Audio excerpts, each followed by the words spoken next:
ng marinero dito sa piling ng marino ay sasarap lalo.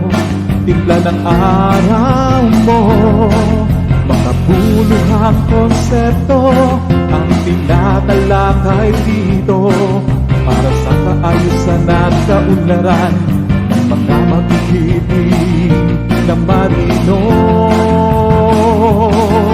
Naglalayag ka man, o di kaya'y nasa aplayan, mga bayani ng bayan, tara na sa Kapihang.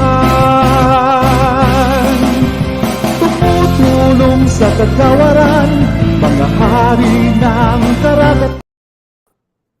Hello, good afternoon everyone and welcome to Kapihang Marinero. Yes, isa na namang masayang pag-uusap ngayon. At hindi lang masaya, medyo talagang informative talaga. And I hope lahat ng mga, lalo na yung mga new hire or yung mga may aspiration na maging seafarer ay makinig sa ating discussion ngayon dahil malaki to naging lumabas pa nga sa ABS-CBN. But before that, I would like to introduce ang aking co-host, si talagang isang veteranong marino din and nasa manning agency ngayon, nasa CF Sharp Crew Management Inc. Let's welcome Mr. Lawrence Francia.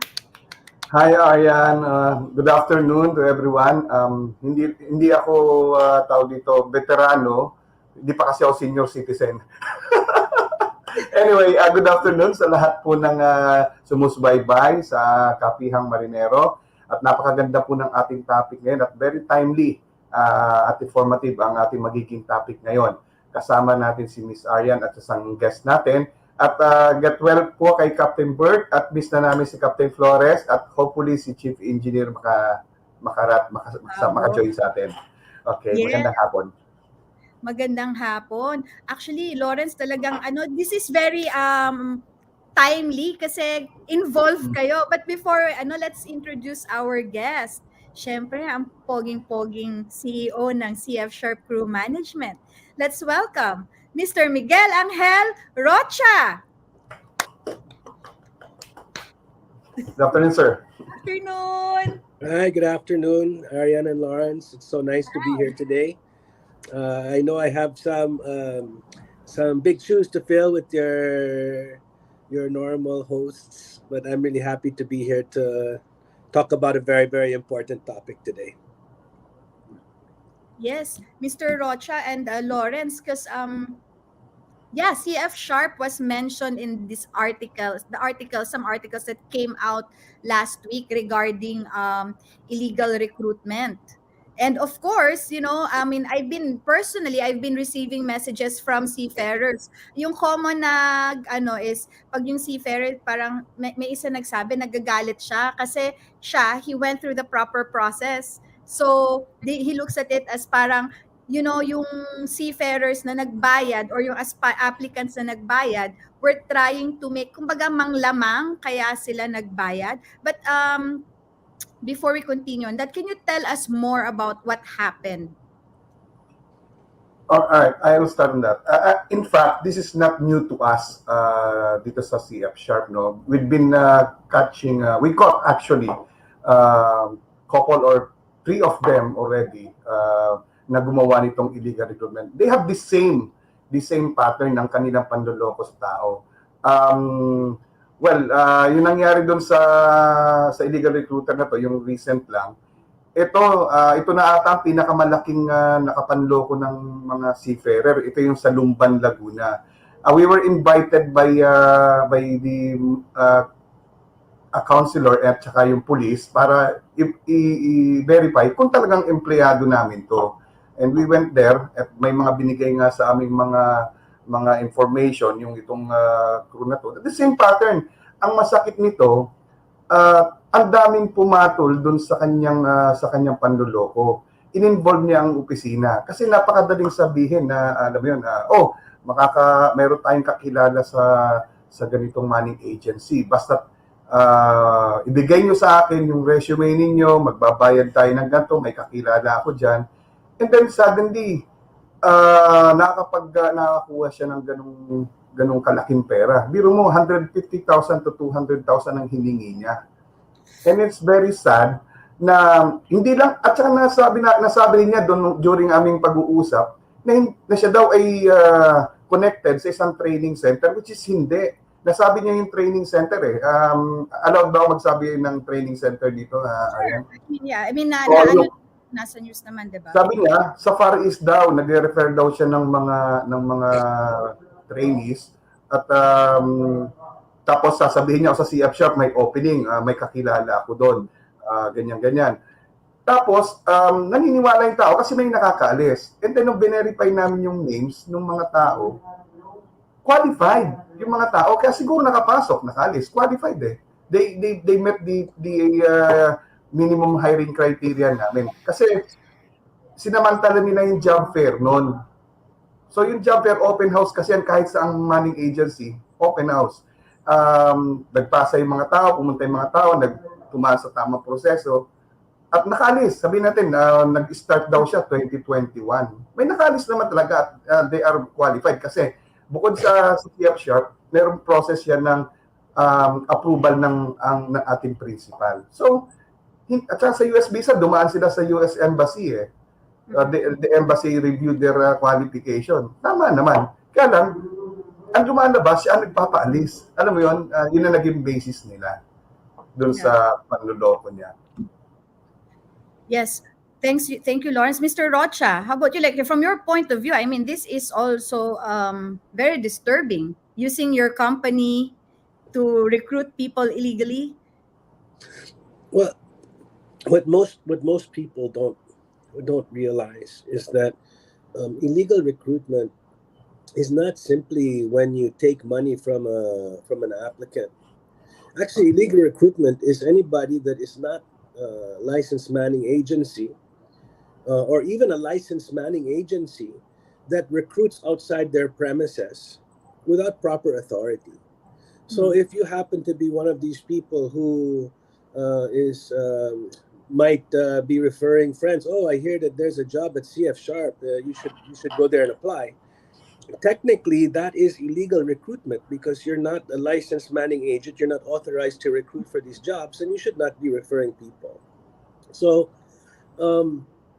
it is very, very disturbing to hear that there's people who are taking advantage of applicants and taking money and fees from them when the rules clearly state that seafarers are not to pay any placement fees. This is very different from the land-based sector where that practice is allowed and legal. In our sector, in the seafaring, it's illegal for the manning agency to collect any fees. So I would say that there is no legitimate manning agency that would be asking for fees from their crew, bar and simple. Now, does that mean that that illegal recruiters do not try to target these agencies? Of course not. CF Sharp, we're one of the largest manning agencies in the Philippines. We deploy thousands of crew, and we have more than 20 principals that we represent. And so, where there's a lot of opportunity, a lot of these people can come up and try to come up with very, very creative schemes as to how they can help individuals find jobs on board a ship. Now, I have to say that part of the problem here is this perception or misconception that you have to have a backer or some way into an agency in order to be able to get a job. And this is 100% untrue. I know many applicants that come through our process who don't have any kind of reference or know anybody in CF Sharp who entered the process and are able to eventually find their ways to employment. So I just want to clear this up. CF Sharp, and I'm sure that this is the case in most manning agencies, that there is no official backer system. Yeah. Just to add up with Mr. Rocha's statement regarding guarantee of employment. There's no guarantee on employee, even if they are referred by certain people. For instance, we receive a lot of referrals coming from people like in government agency, from PUEA, from Marina, from us, from the employees. The time lumayo doon. It's not a guarantee na once na in-endorse ka o ni-refer ka, it's not a guarantee that you will be employed because there are processes. For instance, application and then yung medical and critical part. What happened if they fail the medical examination? Nothing. Nobody could vouch that, oh, it's okay. May ano siya, may sakit siya, ako bahala. Even the principal could not say that na ako will take care of you. If you fail the medical, you're done. Ganun din ang US visa. If you fail the US visa at hindi ka pwede dun sa trade route nila, I'm sorry. Your yung job offer will be ceased. Yun ang hindi nila nare-realize kasi akala nila basta may nag-endorse sa kanila, aalis na kaagad sila. They don't have any idea about the processes of manning agencies. Ang masama nito, kami ang manning agency na pagbibintangan kasi ginagamit yung names, ang dali magturo. Ito na nga lang, tinanong ko siya, sinong kakilala mo doon? Sa sinasabi lang niya, ay kasi po nakita lang namin doon sa mga contact na person, yung po ang tinatarget namin. Inamin niya yun tinatarget nila kung sino yung tao na mahina doon, kumbaga doon sa ganon, and then gagamitin na yung name. Tinanong ko, paano mo binabayaran yung tao sa opisina? Sabi niya, through through bank. Sabi ko, walang illegal recruiters na magbabayad ng my trail of payment. Kasi sino ba naman na magsasabi sa iyo na, o sige, i-deposit mo na lang. I think he's just making stories para lang makawala doon sa kanyang masamang gawain. Well, yun. Ang pag-refer, walang klarong or there's no clear or there's no guarantee na ikaw ay makakaalis. Totoo yun. And sabi nga, di ba, hindi lahat ng may backer ay nakakasampa. Hindi lahat ng walang backer, hindi nakakasampa. I mean, how many seafarers do we have? Filipino seafarers do we have, di ba? Don't tell me it came from one, from lahat may backers, di ba? I don't think so. And I think, kasi may nag-message sa akin na parang medyo, nagalit sila. May nagagalit dun sa kasi parang sila yung mga natanggap sila, yung talagang mga pumila pa talaga sa labas ng early morning going to the office to file their application, and then they worked hard, and then for them parang how will this look to the ship owners? Well, obviously, the ship owners are very, very cautious to remain in good standing with the Philippine government. No foreign employer can recruit from the Philippines without engaging the services of the licensed manning agent. And if that manning agent does not follow the letter of the law and the regulations which stipulate and govern the recruitment procedures, there's a tremendous risk there. And so in order to be compliant is a major concern with the seafarer, with the principals.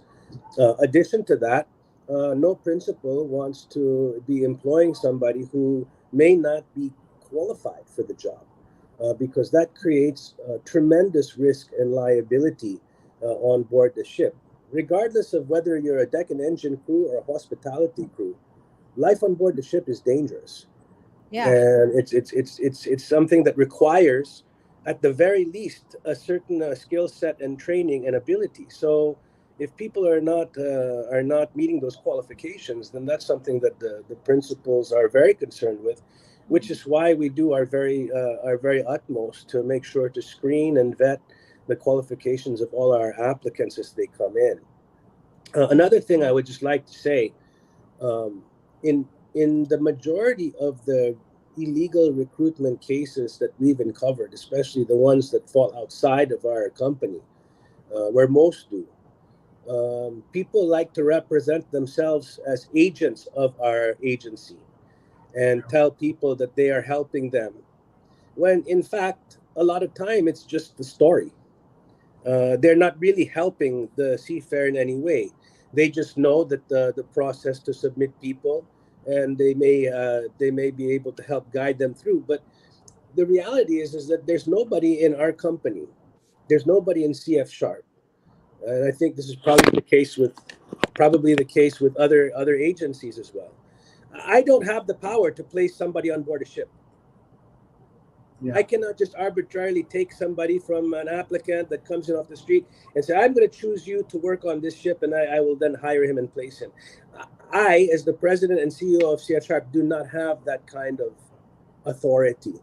So imagine if I don't have that authority, then who in the organization would? So if someone is telling you that they have the ability to make something happen for you, chances are they're just lying to you and telling you a story, because in actuality, they don't have that. Even if they have an accomplice, there's no a single person that has that kind of power to achieve those kinds of placements.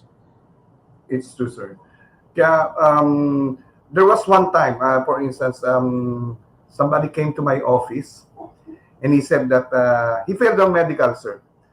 He came to my office asking, and then what happened to me? I paid I talk and paid to a certain person here in CF Sharp outside.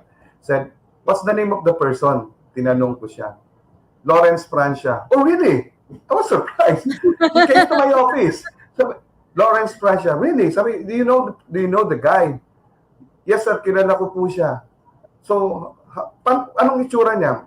He's short and fat. Sabi ko, ang alam ko, mataba ako, pero matangkad ako. And he saw my name on the back of my dito sa table. And then bigla siyang namutla. So do you know that I'm Lawrence Francia? Yeah. So you told me that you're dealing with Lawrence Francia. Isa ito sa mga yung mga nahuhuli ko na mga isa na diyan mga namemeke ng mga certificates, sino yung nakakausap nila. Kaya nakailang beses na kami nakakahuli ng illegal recruiters. May nagre-represent pa na they are from PUEA, na nag-endorse ng tao, galing sila sa NBI, Office of the President, even office from Isko Moreno before. And then when I without realizing na hindi nila alam na may mga kilala ako na pwede kong tawagan. Even our company, si Mr. Rocha, minsan ginamit na rin si Sir eh.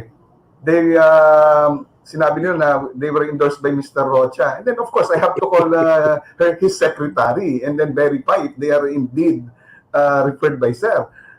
So, biglang sasabihin sa akin ng secretary ni Sir, ay, hindi kilala ni Sir yan. So, yun yung kasi kaming mga taga-manning agency, prone kami dyan sa ganyan na gamitin ang name ng bawat empleyado dito. So, ang ginagawa ko sa kanila, kapag may nanghihingi na sa inyo, ang cue dyan, pag nanghingi na, that's illegal recruiter. Yeah. Kasi, maraming beses natin pinag-uusapan to Arian dito sa Kapihang Marinero tungkol sa illegal. At saka ang dami dito nakalagay, no fees to be collected. Even sa advertisement natin, may mga nakalagay, no fees to be collected. Ang malaking problema dito, sila ang gumawa na ng problema, tapos pag nahuli na natin yung illegal recruiter, natatakot na sila, nagdi-desist.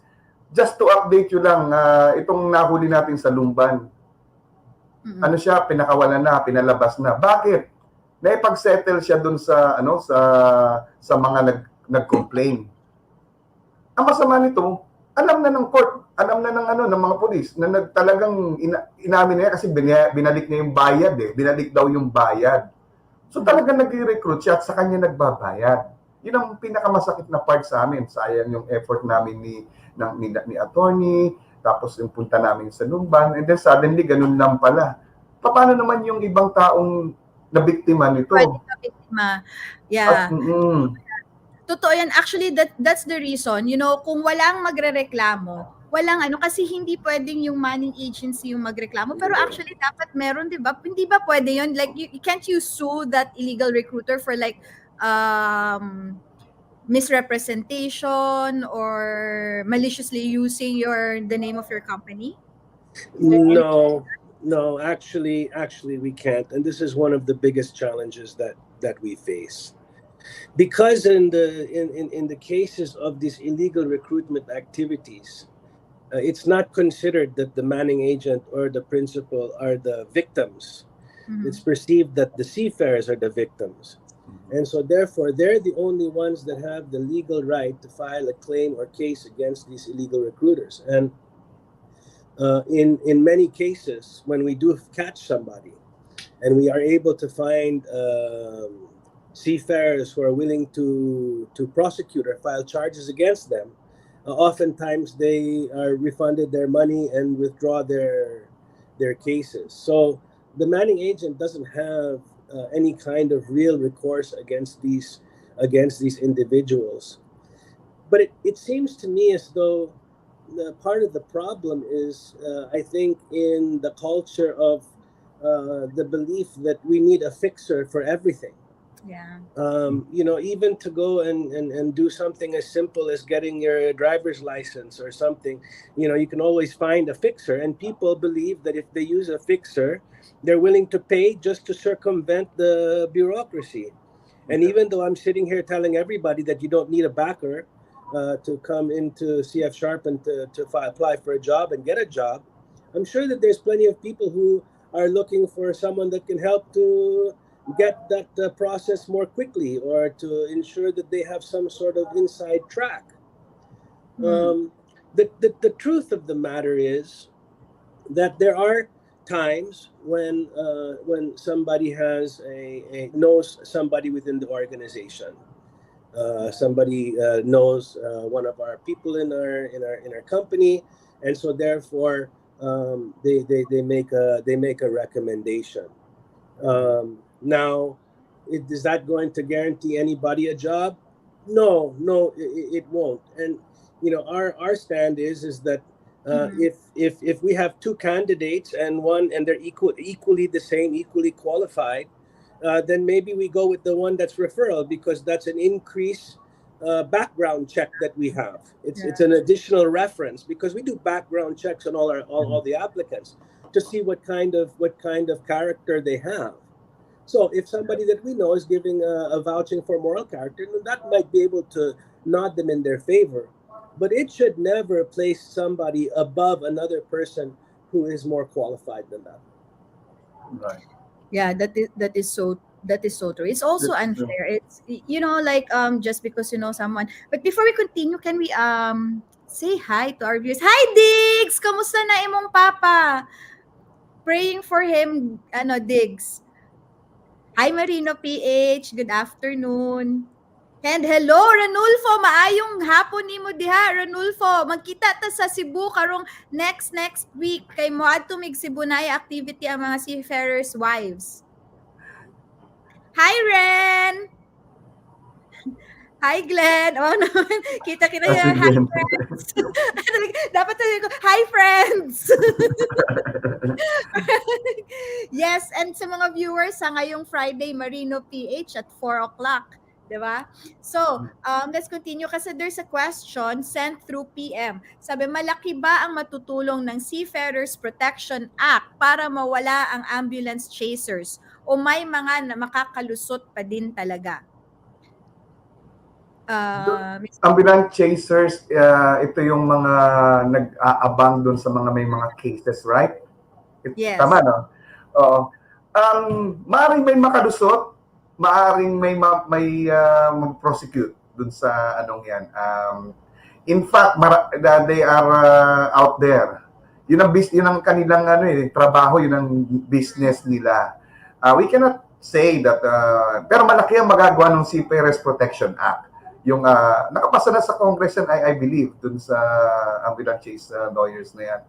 Ako, isa rin ako sa biktima, muntik na mabiktima ng mga ambulance chasing lawyers during my time when I was figure in an accident on board the Norwegian Cruise Line. Ito si Michael Haggett, yung dating lawyer ng mga seafarer na na-aksidente.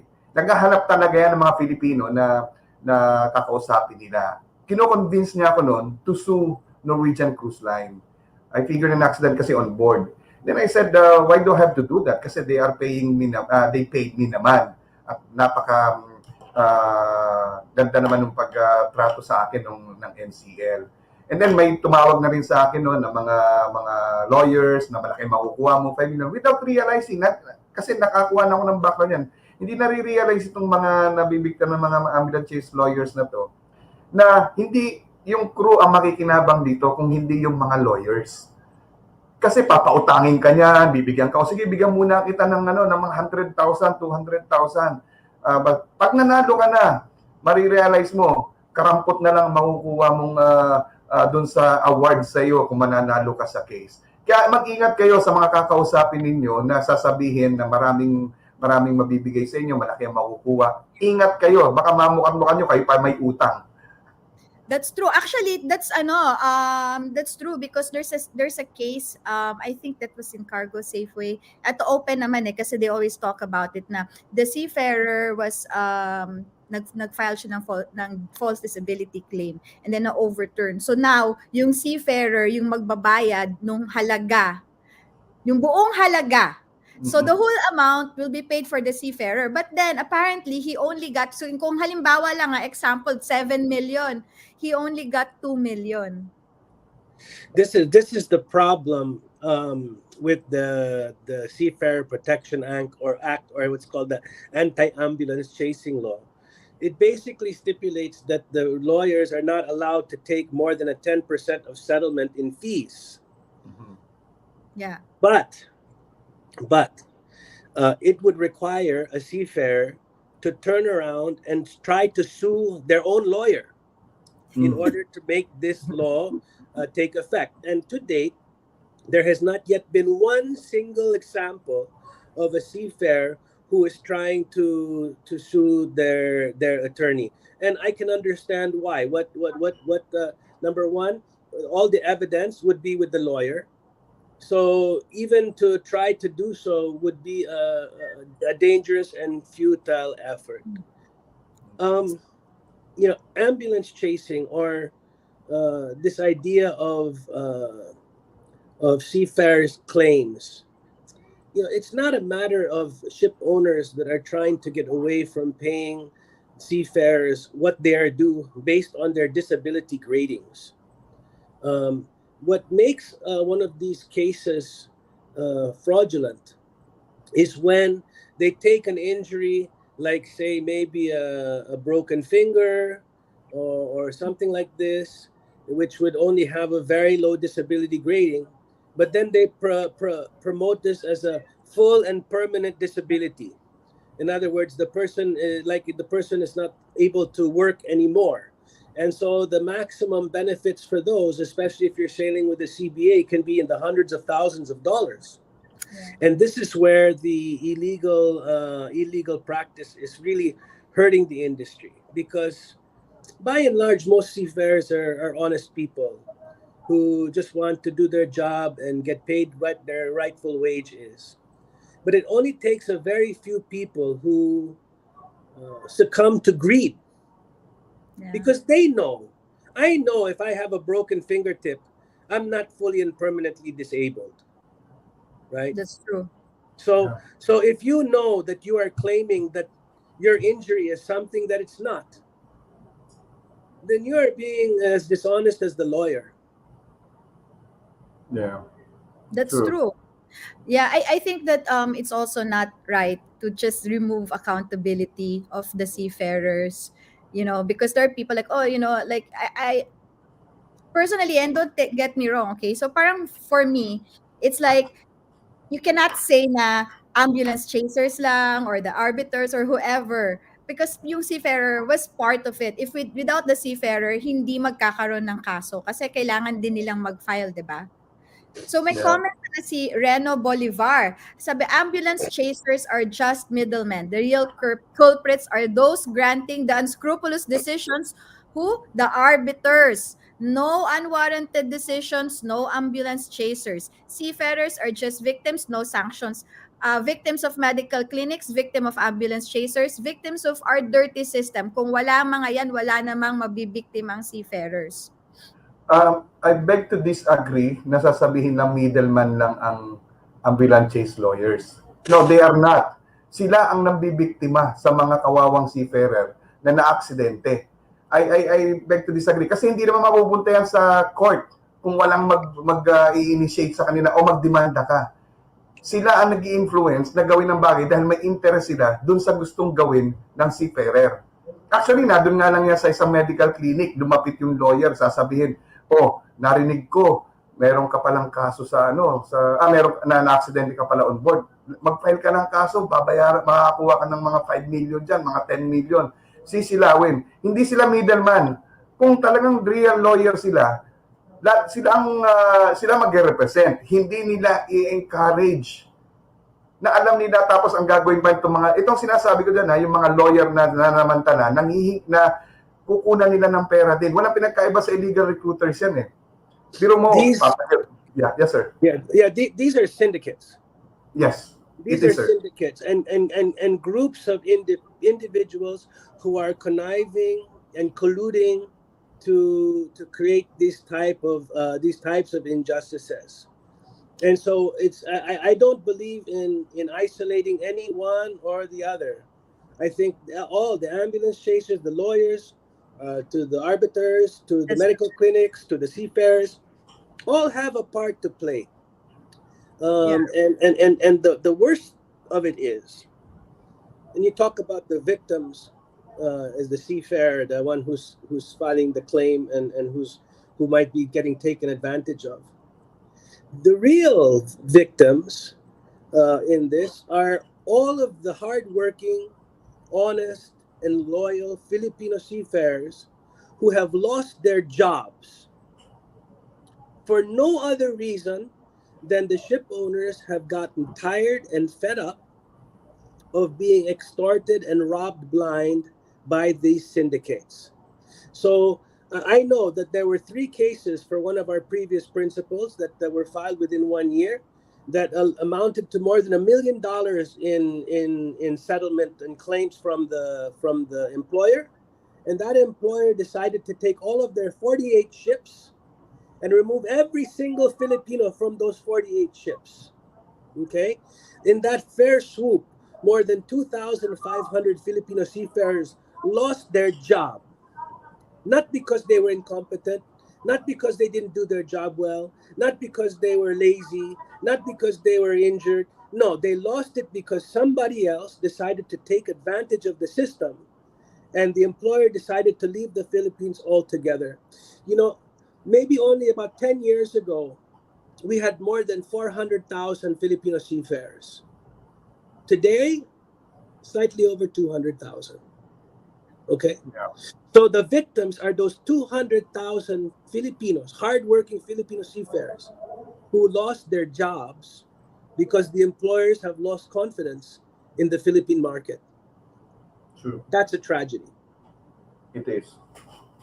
Yeah, it is very, very tragic. And if you look at it like in a broader sense, and it will not only affect our industry, but also our whole economy, yung economy ng bansa natin.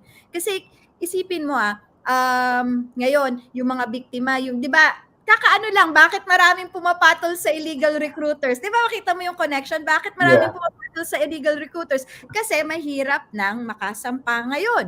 Yung competition masyadong tight, masyadong mahirap makahanap ng trabaho. Tapos biglang merong makasampa nga, tapos biglang mag-file ng disability case.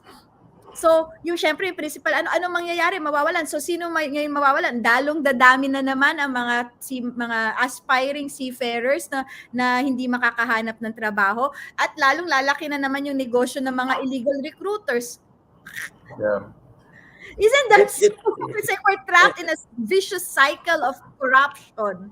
Every time a Filipino seafarer is replaced on board with a different nationality, it doesn't take long before they come to me and ask me if I can help place them on board another principal with another vessel, a new assignment. And the sad truth of that is I have to tell them, I say, I really cannot. And even if I did, if I give you a job with another principal, that just means that you'll be taking another job away from another Filipino. That's true. Yeah. So So that's not a solution for the larger problem. And it's unfortunate that we don't have the ability to do that. But any help we assist with somebody at this point is taking a job away from somebody else. Yeah. My job and how where I focus my energy as the president of CF Sharp is not to find competition amongst other licensed manning agencies in the Philippines. I'm not trying to go and seek principals or seafarers from competing manning agencies. Actually, I don't really consider them competing agencies. I consider that we are competing against Indonesia, Yeah. Vietnam, Myanmar, Thailand, India. Bangladesh, India, these other countries that have emerged as sources of manpower is who we are trying to compete with now. Yeah. And this is why my advocacy has to do with reform in the judicial claims, seafarers claims and seafarers compensation process. Because only by these reforms will we be able to have a stronger ability to attract ship owners to come back to the Philippines and encourage those who are still here to stay. That's true. Yeah. It is. I can't imagine, the challenges, Mr. Rocha, do you feel that it's more challenging to market Filipino seafarers because of this? Oh, 100%, absolutely. Because it's no secret anymore. They used to call it the hidden cost of hiring Filipino seafarers. It's not hidden. It's already all over the place. We Yeah. see articles in our newspapers, but there have already been articles in Sea Trade and in other international magazines and periodicals highlighting how risky it is to do business here in the Philippines. Yeah. So it's no secret. Nobody is. It's not a hidden cost anymore. It's a legitimate liability that ship owners who do business here, who continue to do business here, have to be willing to accept. So you think about that for a moment. Just think about this for a moment. Everybody has their favorite store or place to eat, place to go. How would you feel if you went to your favorite store and bought something, and then before you left, the guard stopped you and said, "I'm sorry, I'm going to have to take 2,000 pesos from your wallet." And you say, "No, no, no, I'm not going to give you that 2,000 pesos. Why? Just because." And when you try to walk out, they grab your wallet and they remove the 2,000 pesos. Yeah. How many more times would you return to that restaurant or that store? That's true. Of course not. No, because why would you go back there? It's like, Right. I wouldn't go back there if I go to some place and every time I transact business, I get excised some tax or hidden costs for your meal.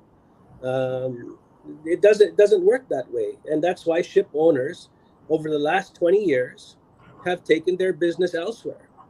They've invested. Why is Vietnam and Myanmar and Indonesia and India and Bangladesh, why are they all suddenly viable sources of manpower when they weren't 10 years ago or 20 years ago?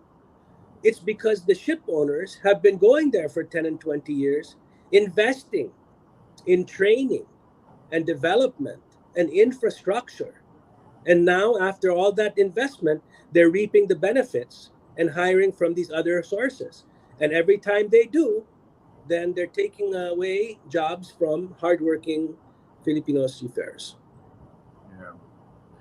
Yeah. Yeah. Actually, Lawrence, last year, actually, we were talking to the head of IMEC, and he said na yung kung dati example lang 25 yung companies na nag-i-invest sa mga Filipino cadets natin for cadetship program. Ngayon, bumaba na sa kalahati. So nasa 14 na lang. Can you imagine that? Those are companies, how many hundreds of aspiring seafarers were robbed of a chance to join the cadetship program dahil kumonte yung nag-i-invest. Yeah. And they're investing in other countries, even Mexico.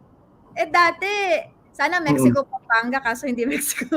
Mexico, Pampanga. So, kung dati, alam mo yun, so kung dati lahat sa Philippines, ngayon napupunta na sa iba. And, you know, hindi mawawala to. Pwede nating, we can change the system, pero kung meron pa ring marino na papayag na magpagamit, Yeah. not Actually, totoo yan. Ang sasabihin ko dito, marami kasing misconception with regards to manning agency. Akala nila ang manning agency ay ang employer nila. No, we are not their employer. We only represent yung principal. Kami ang nagpo-process sa kanila. Kami ang parang yun yung sinasabi, kami ang middleman ng employer at saka ng mga seafarer. So wala kaming kinalaman, even nga ilan ang kailangan. Diba, ilan ang kailangan nila sa barko. Principal pa rin magsasabi, anong klaseng position ang kailangan nila, magkano ang sweldo, sino ang aalis. Hindi, manning agency ang nagsasabi niyan, ang employer. Walang kinalaman kasi yung mga ganyan, parang ano lang yan kami lang yung headhunters para sa aming mga clients. So, yung sinasabi ni Sir kanina yung competition sa manning agency, no, hindi. Lahat kami nire-represent namin ang mga kumpanya out there sa industriya. Masaya kami pag may mga Pilipino, hindi yung sasabi namin, ay, ang dami pinalis ng gantong agency, malungkot kami, masama ang loob namin. Hindi. Mas gusto namin kung maaari nga 100% ng crew ay Pilipino. Kasi hindi pwede, kailangan i-balance nila yan So, still, ngayon, I believe 40% pa rin sa aming isa-isang client namin ang percentage ng Filipino on board. So 60% doon other nationalities. Mataas pa rin yung percentage natin. Yun nga lang, mula nung bumalik itong after pandemic, actually nung 60% tayo nung mag-return to service. Kaya lang, ito na nga yung bumabalik ng Indonesia, bumabalik ng Indians, at saka yung Myanmar, despite na may war sa kanila, dito tayo maalarma. Yun ang ginagawa namin ng manning agency. We compete with other nationalities. Tama ang sinabi ni Sir Miguel. Talagang yun ang competition. Wala dito sa Pilipinas. Wala sa mga manning agencies. Makikita mo, sa mga viewers, makikita mo, gugulat kay mga kaibigan namin, makikita-kita mga money agencies. But before we continue, Mr. Rocha has to leave. Yeah. So before we ask you for a message, please. Yeah, thank you very much for having me here today. It's really a privilege to be able to speak and reach such an audience. To explain something that's very, very important for us all. Illegal recruitment, ambulance chasing, these are all practices that eat away at our industry, that eat away at an opportunity for us as a country to build our middle class and help our economy by providing the best high-paying jobs to Filipinos that can be found anywhere in the country, really. And so, if we recognize what the real danger is and we educate ourselves, then we might be able to make the right kind of decisions to keep us from doing something that's not going to be detrimental to ourselves, but detrimental to the entire seafaring industry and detrimental to the Philippines. So thank you very much for having me here today. Thank you. Thank you also, sir. Thank you very much. Thank you. Okay. Goodbye. See you, sir. Bye-bye. Ayun, Yeah. Aryan. Oo. Nakakalungkot ngayon yung mga nangyari. In fact, doon sa nangyari doon sa ABS-CBN na lumabas na news, hindi buo yung kwento Actually, ang nakuwang side lang yung side nung suspect Yung sinasabi niya, may kakilala daw niya yung dito sa CF Shark. In fact, sabi ko nga, paano mo siya nakilala? Hindi pa daw niya namimit, ha? Paano niya nakilala yon? Ang masama, yung caption kasi ay empleyado daw ng CF, ng kumpanya. Well, hindi naman natin maaalis yun. Hindi ko inaano. Kaya lang, syempre, yung iba, hindi naman natin hawak ang pag-iisip ng bawat isa So, tapos meron pa magsasabi, hindi, totoo talaga, meron dyan sa CF Shark, meron ganyan. Patunayan nila kung sino nga. Sabi ko nga, paano, kanino ba sila nagbayad? Kanino ba sila nakipag-transact? Di ba't dun sa taong yun? Kaya nga yung tao na nakiusap doon sa mga complainant na ibabalik na lang yung pera. So doon pa lang, alam mo na siya ang gumawa noon. Ba't siya ang magbabalik? Kung talagang hindi siya ang, sabi niya, nung nagkikwento sa amin, nagbibigay daw siya ang binibigay lang daw sa kanya 20,000 out of 150,000 ha. Ano saan Sabi napupunta? wow, sabi ko, galing mo naman, 20,000 nang mapupunta sa'yo. Paano pinagin? Oo, di ba? Tapos sasabihin niya na, ibabalik ko na lang sa iyo yung binayad. So may pera siya. Di ba? Para magbalik ka ng ganun. Ang masama, ito pang nakakalungkot, Aryan, nakausap ko yung mga taga-Lumban. So siyempre, chinecheck ko din yung naman yung mga ano doon. Parang sa amin pa nagagalit, sa amin sa CF Sharp pa nagagalit. Dahil bakit daw ginanon nila yung tao, nakakatulong naman. Unang-una, Nakakatulong. hindi sila nakatulong sa inyo. Sila ang nagbibiktima. Ganito Kaya yun. kung nakaalis yun, ay dahil din sa qualification ng tao. Wala po siyang ginawa. Hindi siya empleyado ng CF Sharp. Bakit sila magagalit sa kumpanya? No, yung lalo na yung mga nagsasabi doon sa Facebook, doon sa mga nagko-comment na nakakatulong naman sa kanilang tao. Saan nakatulong? Nahiningan kayo. Pinangutang pa ninyo, nagbabayad pa ng interest. Ito pa masama, ayan, sabi niya sa akin ha. Hindi daw binabayad, halimbawa kulang ang binabayad. Let's say 150. Ang kaya nang ibigay muna ay 50. Papahiramin daw nung suspect ng 100,000 pero tutubuan. Oh my God. So, hindi lang siya illegal recruiter. Loan shark pa siya. Oo. Ito pa. Merong dalawang aplikante, binigyan siya ng kotse para lang daw makapag-apply. Wow. Oh, nasan dun ka yung involvement ng taga-CF Sharp? Ikaw ang binigyan ng kotse. Kaya itong masama doon sa amin sa media, hindi buo ang kwento. Pagkaharap mo yung suspect, kami na ang kaharap, iba na ang kwento, iba na ang sinabi niya sa media. Kaya doon sa mga binabash na kami ngayon na tungkol diyan, alamin niyo ang buong kwento. Totoo. Kung yan natuloy yung sa kung hindi nag-desist yung mga complainant, nangyari lang naman to kasi may complainant eh. Hindi naman lalabas to. Kung magtutuloy-tuloy yan, di ba? Di lalo kayong kawawa. May complainant. Kaso, itong complainant nag-desist. Ano daw mangyayari sa kanila ngayon? Oh, pwede ka ako. Nasa inyo, hindi naman kami yung gumawa ng problema niyan. Di ba? Totoo Tapos, yun. hero pa dun sa mga tinulungan daw. Actually, yung sa mga nagsasabi na hero yon, alam nyo, naisahan lang niya kayo. Siyempre, siguro, mahirap i-accept na meron tayong pagkakamali. Maraming tao, di ba, mahirap naman talagang i-accept na nagkakamali tayo, di ba? Yung personal, yung choices natin. Pero, sa ganito, kung alam mong illegal yon, paano magiging tama yon? Di ba?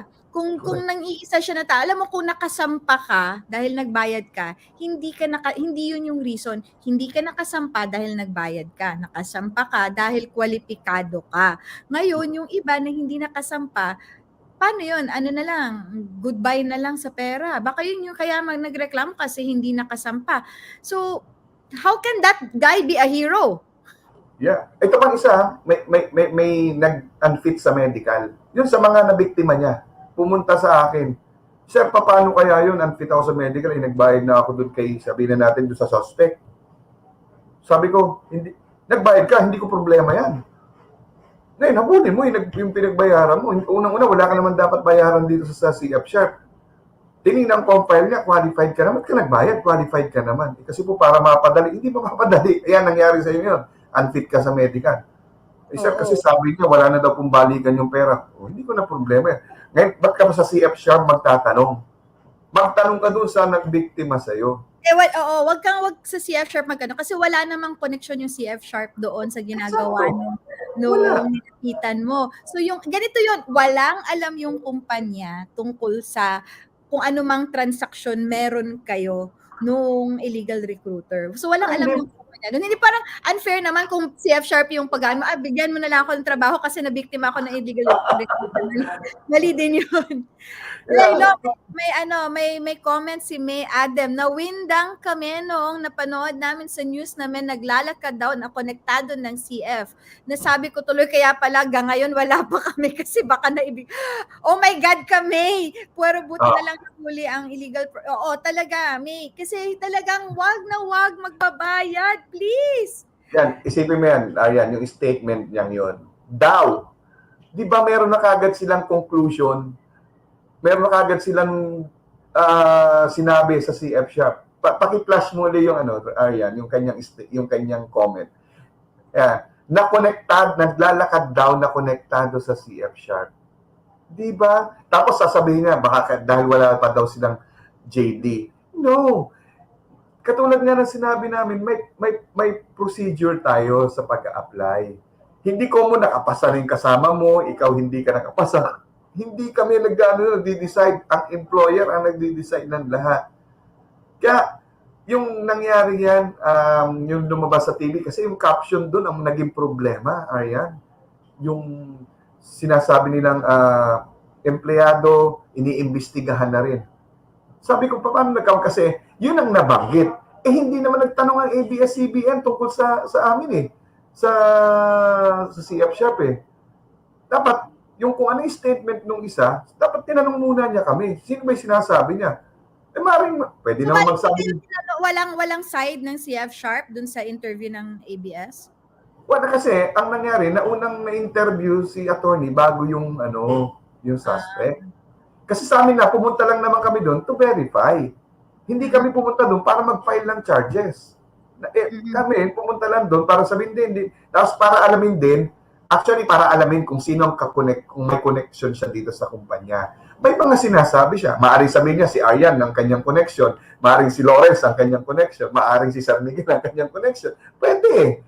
Madaling sabihin. Pero ano ang basis mo para sabihin mo siya ang connect? Ito na nga lang sample, yung kotse na lang. Kung talaga may binibigyan siya dito sa CF Sharp, bakit kotse ang binigay sa kanya? Oo nga, paano yung bulong kanino? Ganda yung kotse. Chop. May tanong si Felix Hidalgo, bakit yung mga new hire inabot na ng 1 year, wala pa rin joining date? New hire? Marami, ganito kasi yan. Yan ang in-explain ko na during our live. Yung inyong job offer, yun ay offer pa lang. Hindi pa yung employment. Ngayon, may mga pagkakataon na, halimbawa, nag-process ka na. Meron kasing scheduler ang bawat vessel. Meron yung mga yung HR nila, kailangan namin ng ganitong tao. Ngayon, mag-i-email yan sa Miami office. Ang Miami office, magtitingnan nila yung listahan nila kung sino. Kung sino yung mga travel ready, yun ang kanilang kukunin. And then, ipapadala sa CF Sharp para tawagan at i-inform sila ng kanilang joining schedule. Yun yung proseso doon. Ngayon, maaari ba't ka inabot ng 1 year? Siguro nagka-pending ka sa medical, may hindi ka pa na-comply, o sabihin natin travel ready ka na. All you have to do is wait. Kasi hindi naman namin hawak yan Hindi rin namin masasagot yung kailan po ba ako aalis. Hindi ko alam kasi ang pwede namin, itatanong namin, pina-follow up namin yung constant, pina-follow up. And aside from that, hindi lang po 5, 10 o 100 kayo. Thousands po yung naghihintay pa lang. Yes. Para kay Mr. Hidalgo, patience is a virtue. Nandiyan ka na One step na lang, marirealize mo na sa barko ka na. Baka pagdating sa barko, ikaw na yung sumusuko. Actually, alam mo,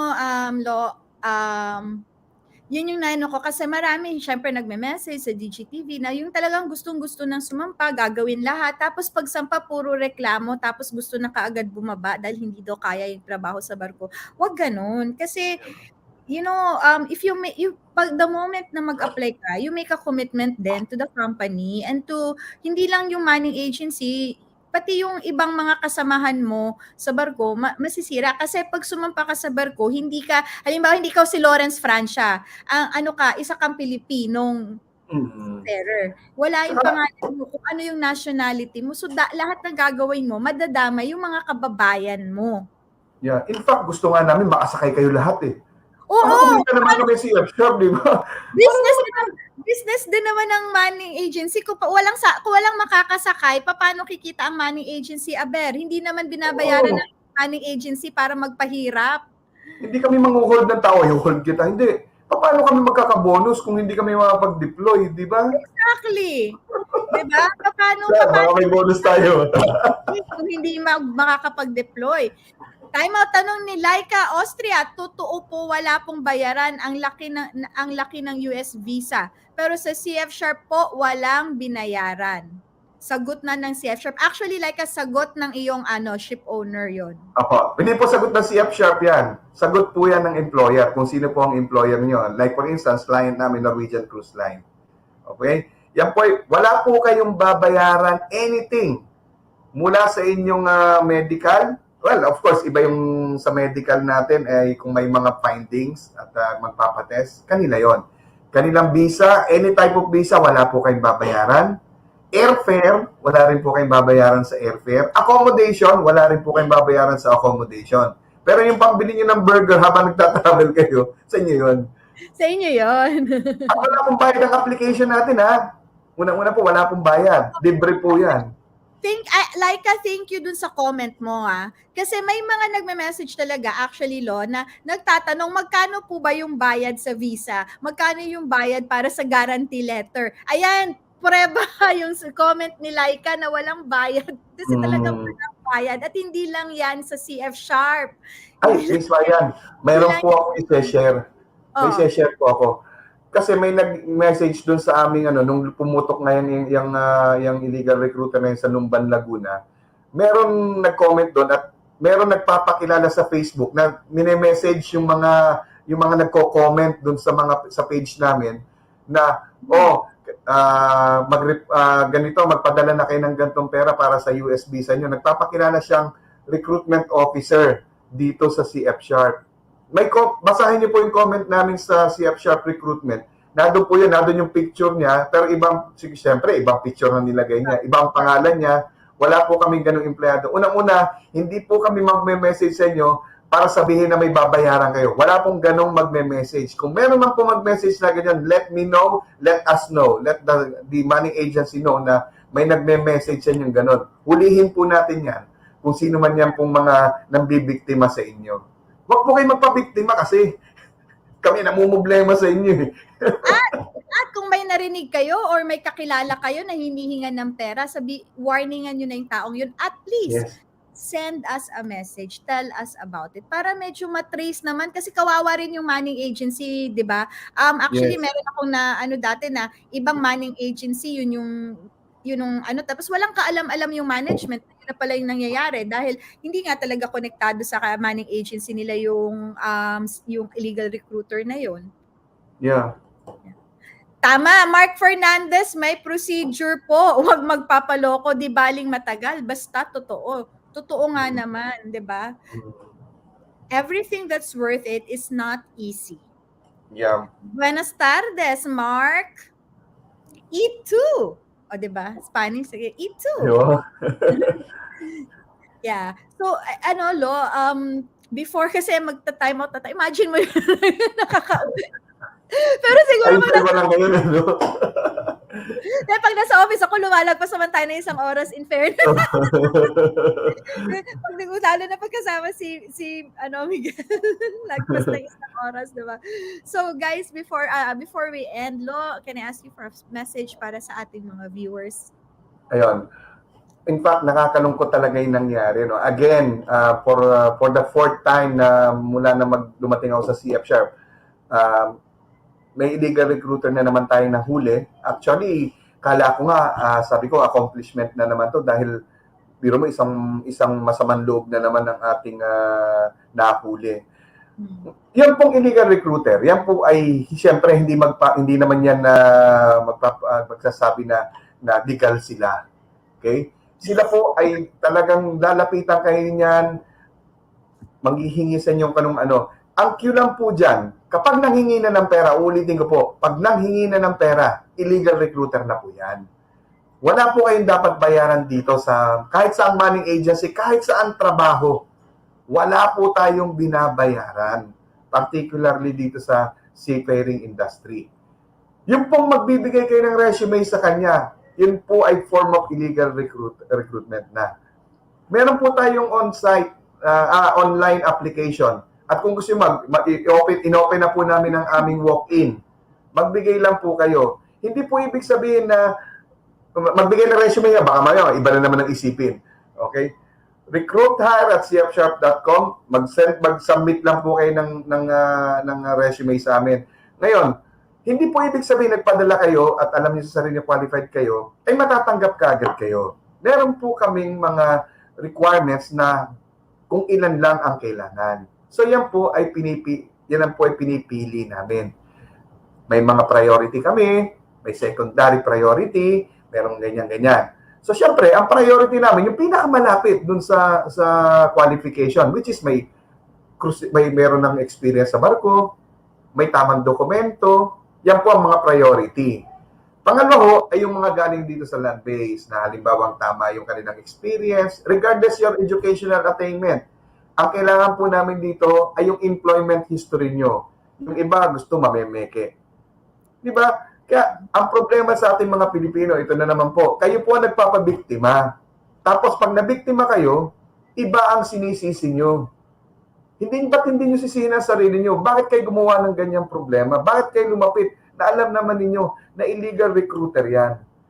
Tapos kami ang mapapasama, ang manning agency. Ilang beses na nangyari yan. Araw-araw nasa balita yan. Nahuling illegal recruiter, nahuling manloloko kasi nagbigay ng gantong pera, pyramiding scheme, yung mga ganun. Tapos meron pa rin nagpapaloko. Tanda mo, Arian ha, yung naloko niya. 93 na tao. Sabihin natin, umabot ng 100 yon. Let's sabihin mo lang. 150,000 each. 15 million yun. Yeah. Tapos kayo na diyan naghihirap yung mga binayad ninyo, pinangutang ng magulang ninyo, yung isang ng anak niya, pangarap niya sa anak niya. Trabaho ha, take note. Magbubukid lang sila, sinanla yung lupa nilang sinasaka nila. Sabi ko nga doon sa suspect, anong konsensya meron ka? Bakit mo ginagawa yan? Hindi mo ba alam itong mga taong ito ang gusto lang ay magtrabaho at kumita para sa kanilang pamilya? Ako seaman din ako, Arian. Muntik na rin ako mabiktima, pero hindi ako pumapatol dyan. Kasi, yung sasabihin natin, ibibigay natin dun sa illegal recruiter, igagastusin ko na lang yun para sa pamilya ko, sa kakainin, at saka sa paglalakad ko ng papeles. Hindi yung papatol ako dyan sa illegal recruiter, na siya ang yumayaman. And then, pag nagkabulilyaso, iiyak. Sino may problema? Kaya please, doon po sa mga aplikante natin, wag po kayong basta-basta maniniwala. Ang gusto nyo mabilisan, gusto nyo shortcut kaagad Gusto nyo gagawa kayo. Lalamang din yun, di ba, sa ibang tao, sa ibang aplikante. Hindi, nakakalungkot lang talaga. Tapos yun nga, magpaparefer. Wala naman pa problema sa amin, i-refer sa amin ng kung sino man. Pero dadaan pa rin sa tamang proseso. Lahat yan dumadaan sa tamang proseso.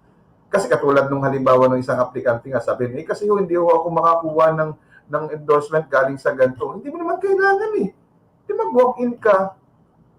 Kasi yung pong mga yun, nakapasok po sila dahil they are qualified. Hindi nag-shortcut kasi yun, alam nila yung proseso. Kayo, alamin nyo rin kung ano talaga ang procedure natin dito. Basta't ang cue dito, ang huli kong sasabihin sa inyo, wala po kayong dapat bayaran. Libre po lahat dito. Yeah. Pag may binayaran po kayo, sagot ko na. Tsaka ni Arian. Nandamay pa. Ako yun, binolunteer ako. Yun lang po. Thanks, Lo. Yeah, so sa mga viewers natin, please, don't be part of the corruption. Huwag na tayong maging parte. Kasi ang nasisira din, hindi lang yung reputation ng bansa natin, pero lalo ninyong pinapahirapan, hindi lang ang sarili nyo, kundi pati yung mga kababayan ninyo. Yeah, parang ang tama nga si Mr. Rocha, yung parang kumain ka sa restaurant. Parang naalala ko tuloy yung joke, yung kakain ka sa buffet, yung buffet 100 pesos, pero yung tubig 2,000. Parang yung dating, Yeah, di ba? Panloloko yun eh.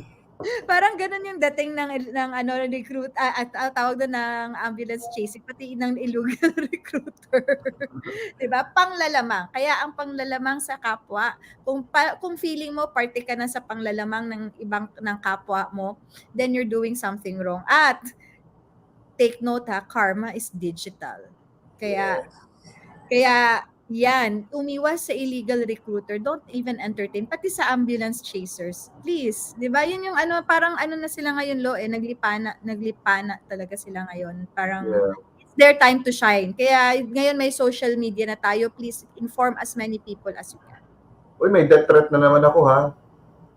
O di ba, ginagawa mo na lang ano yon snacks? Collection. Ginagawa ko collection. Collection. Dapat may album ka na, Lo. Oo nga eh. Kasi tumatawag lang eh. Sasabihin, mag-ingat ka, ganyan-ganyan. Ay, sige ka ako. Sabi ko, araw-araw akong dumadaan sa gato. Tira!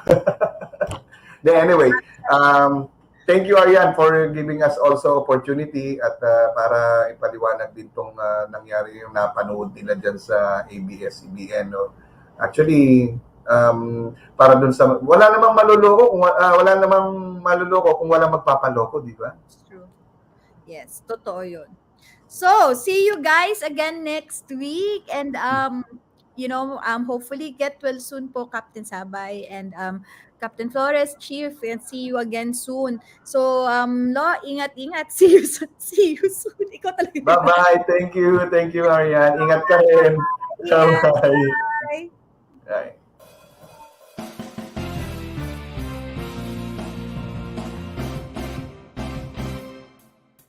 Kapihang Marinero, dito sa piling ng marino, ay sasarap lalo, timpla ng araw mo. Mga buluhang konsepto, ang tinatalakay dito, para sa kaayusan at kaunlaran, mga magiging ng marino. Naglalayag ka man, o di kaya'y nasa aplayan, mga bayani ng bayan, tara na sa Kapihang. Tumutulong sa kagawaran, mga hari ng karagatan, pinig ng mga marino, ang Kapihang Marinero. Servisyong totoo ng mga pihasang marinero, hangad ay pagbabago at solusyon sa problema mo.